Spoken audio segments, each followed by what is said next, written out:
Meu filho tem 4 anos e ainda não fala? Mas por quê? Gente, mas ele tem 4 anos e ainda usa fralda? Sim. Vou responder essas e outras perguntas. Vou explicar o porquê que o meu filho tem 4 anos, não fala e ainda usa fraldas. Fica comigo aí no vídeo. Antes de mais nada, se você chegou aí nesse vídeo e ainda não tá inscrito, se inscreva nele primeiro, tá? Se inscreva desde já, se inscreva nesse vídeo, deixa sua curtida, comente e compartilhe com pelo menos mais uma pessoa, tá bom? E, claro, me siga lá nas minhas redes sociais, tá? Vou deixar aqui o meu Instagram e o meu TikTok pra você me seguir lá. Vamos embora pro vídeo, roda a vinheta.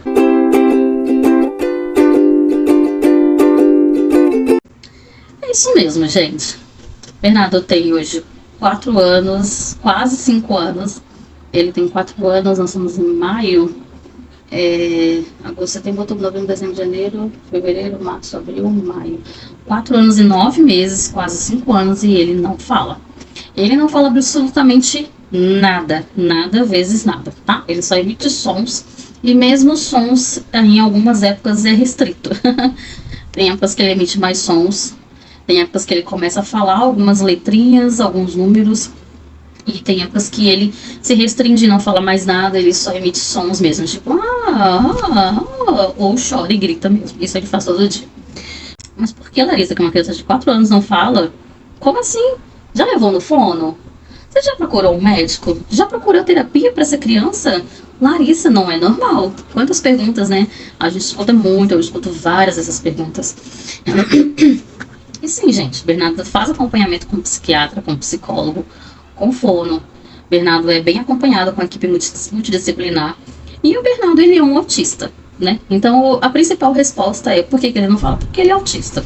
E o autismo dele atingiu a principal parte do cérebro que diz respeito à comunicação.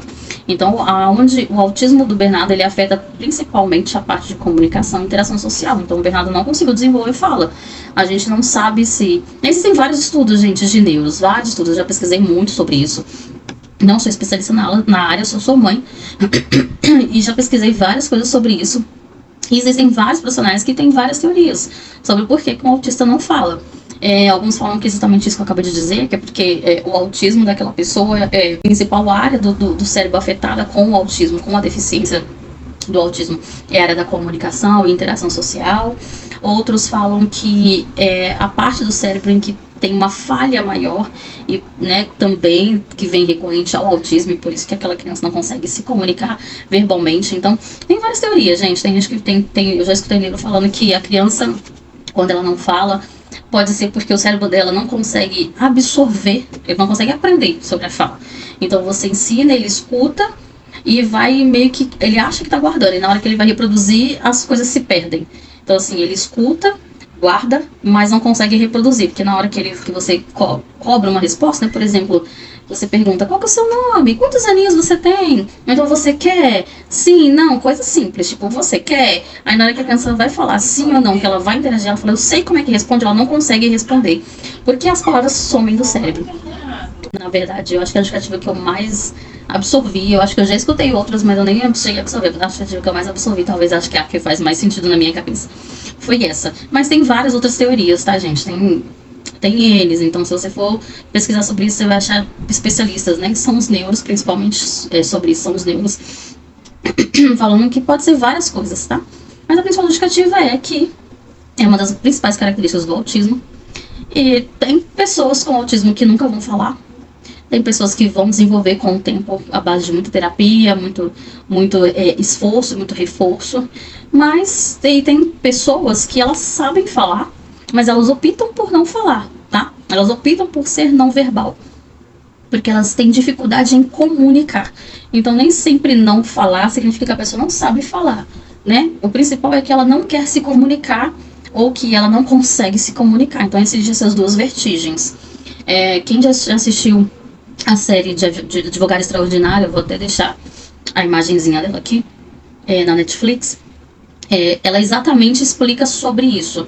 No início, a advogada, né, extraordinária, ela sempre soube falar, mas ela nunca usou a fala para se comunicar com o pai. Então ela não respondia, ela não interagia, ela não se comunicava de forma alguma com ele através da fala. Mas não é porque ela não sabia falar, porque quando ela precisou falar, que ela se sentiu pressionada por uma situação e ela precisou falar, ela simplesmente falou, entendeu? E ela sabia falar perfeitamente.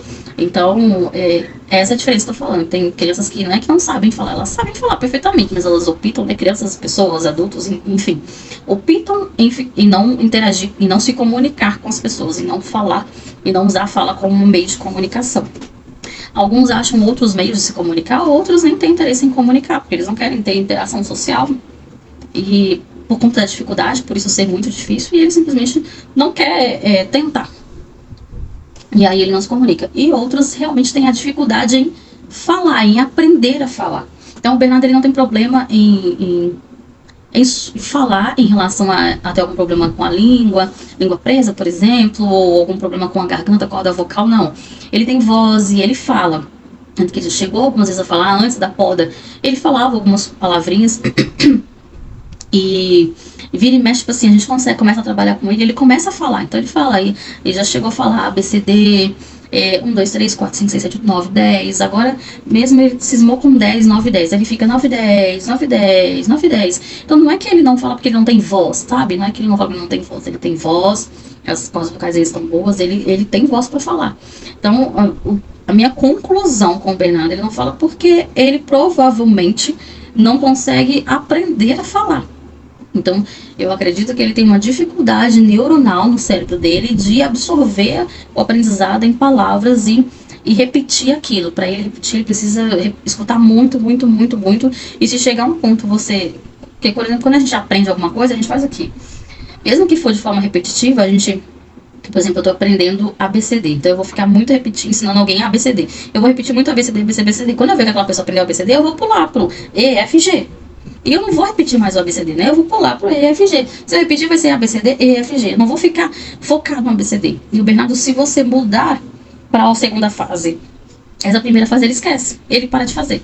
Então eu não sei exatamente como que acontece, o porquê, qual que é a função do cérebro dele que foi afetada e que não consegue desenvolver a fala, mas ele tem a dificuldade de aprendizado mesmo, sabe? De guardar, de armazenar e de reproduzir. E isso é um dos gatilhos que faz ele ficar muito estressado, porque às vezes ele quer comunicar, às vezes eu acho que tem a sensação que é tipo assim, eu sei fazer isso, mas eu não consigo falar. Às vezes a gente tem a sensação que ele sabe, mas ele não consegue falar. E aí ele estressa, sabe? Então esse é um dos motivos. Principais motivos do Bernardo, né, o meu filho, não falar. Então ele realmente não fala. E a falta de comunicação, a falta de fala no autismo é uma das principais características, sim. E pode ser causada por vários fatores, como eu informei, tá? Cada caso tem que ser estudado, porque como a gente sempre fala, sempre bate a mesma tecla, cada autista é único, como cada ser humano, né? Mas o principal que a gente fala sobre autismo é porque não existe uma via de regra, né?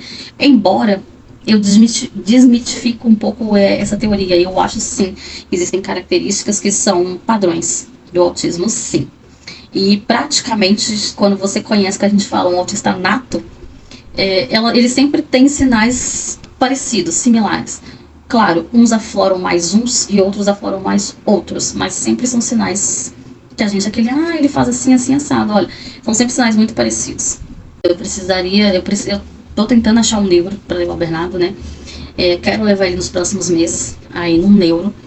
E vou pedir para que ele faça esse estudo com o Bernardo, que a gente estude, eu entenda o porquê, qual que é a dificuldade dele na fala, né? Qual o porquê que ele não fala. E às vezes, ajudando ele na comunicação, quem sabe também o estresse dele melhora um pouco. Mas a gente sabe também que tem que resolver sobre o som, né? Mas sobre a fala é isso, gente. E ele usa fralda ainda assim, o Bernardo também usa fralda ainda. Essa é uma coisa bem difícil, né? Porque é bem custoso. E a gente fala que cada criança, ela mostra quando ela tá pronta para sair da fralda. Ela mostra incômodos, ela começa a ir ao banheiro, pelo menos, mesmo seja na fralda, mas fazer as coisas no banheiro, né? E o Bernardo, ele não esboça nada, gente. Nada, entendeu?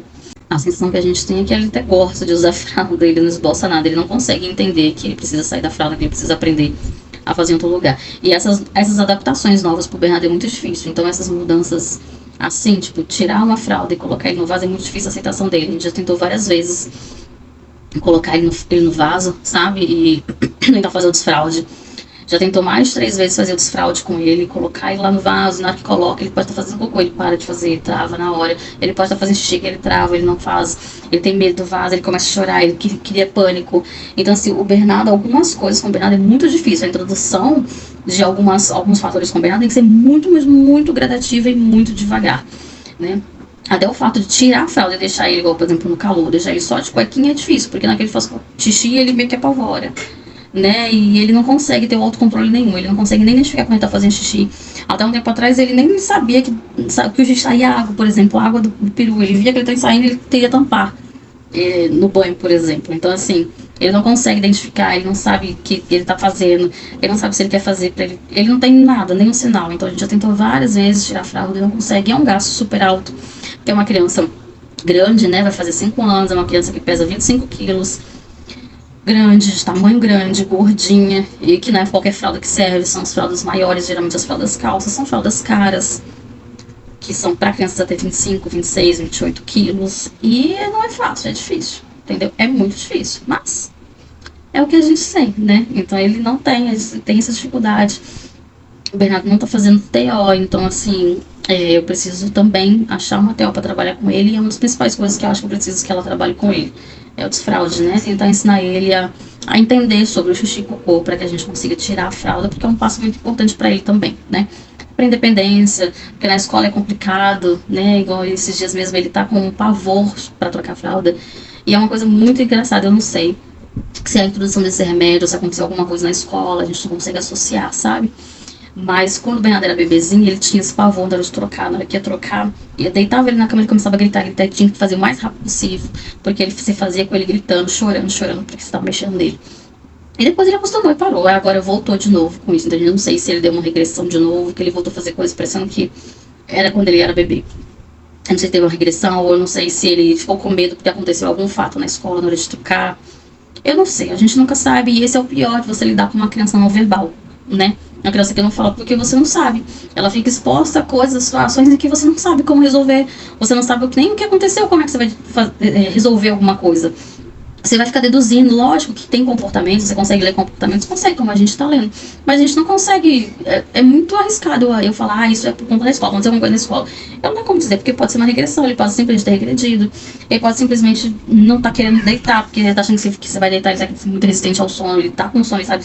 Você vai deitar ele, mesmo que seja pra trocar a fralda, ele acha que você vai fazer alguma coisa com ele pra dormir, então ele tá super averso a toque, ele não tá deixando ninguém tocar nele, então assim, ai, nós estamos numa fase bem difícil. Nós estamos numa fase bem difícil, mas é isso, o autismo é essa montanha-russa, é esse vai e vem, e a gente tá, como eu já falei várias vezes, a gente tá aqui, depois a gente cai pra cá, a gente vai voltando, e a gente tá bem aqui embaixo, sabe, no vale, sabe aquele vale aqui, ó, aqui embaixo, que não dá nem pra vocês verem, esse é o vale que eu estou. Torçam por dias melhores pra nós, porque tá difícil, mas a gente...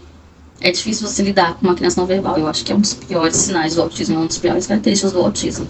É a criança que não é verbal e a agressividade e o sono. São 3 sinais para mim que são os piores de lidar. Isoladamente eles já são difíceis, mas imagine você lidar com esses 3 juntos. E o Bernardo tem os 3, ele tem o distúrbio de sono, então a gente tem a privação de sono. Ele tem agressividade, ele tem muita agressividade e ele não é verbal. Então é isso. Mas respondendo, é isso, meu filho não fala, ele tem quase 5 anos já e ele não fala.